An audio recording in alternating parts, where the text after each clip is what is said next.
2021 ஆண்டு தேர்தலை பொறுத்தவரையில் சொல்ல போனால் திமுக 125 ஆசனங்களையும், அதிமுக 65 ஆசனங்களையும் பெறுகிறது. காங்கிரஸ் 18, மற்றவர்கள் 26 ஆசனங்களை பெறுகிறார்கள். இது 21. 2016 ஆண்டு அதிமுக 134 ஆசனங்களையும், திமுக 89 ஆசனங்களையும், அதில் காங்கிரஸ் 8 ஆசனங்களையும் பெறுகிறது.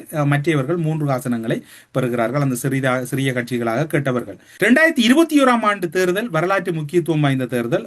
தேமுதிக என்பது அன்று வரவை உறுதிப்படுத்தி திமுகவோடு ஒரு கூட்டணி வருகின்றது. 29 ஆசனங்களை பெறுகின்றது. அந்த விஜயகாந்தின் வரவு என்பது திமுகவின் அரசியலை ஒரு பாதாளத்தில் தள்ளியது. எதிர்கட்சி அந்தஸ்தையும் அந்த கால பகுதியில் இழந்து 23 ஆசனங்களை பெற்றிருந்தது.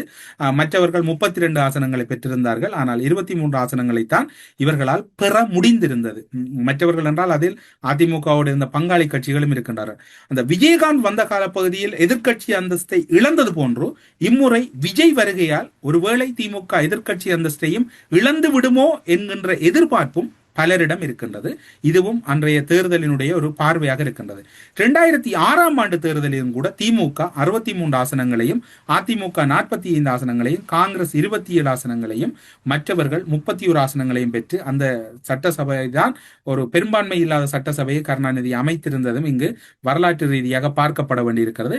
2001 ஆண்டு பார்த்தீர்கள் என்றால் அதிமுக 89 ஆசனங்களையும், திமுக 24 ஆசனங்களையும், தமிழக மாநில காங்கிரசினுடைய மூப்பனார் தலைமையிலான அணியினர் 19 ஆசனங்களையும், மற்றவர்கள் 34 ஆசனங்களையும் பெற்றிருந்தார்கள். இதில் நாங்கள் உன்னிப்பாக பார்க்க வேண்டிய இடம் எது என்று சொன்னால் 2011 ஆண்டு தேர்தல் தேமுதிகவினுடைய வருகை, அதாவது விஜயகாந்துடைய கட்சியினுடைய வருகை ஒரு கூட்டணியாக வந்தபோது திமுக அடையாளத்தை இழந்தது.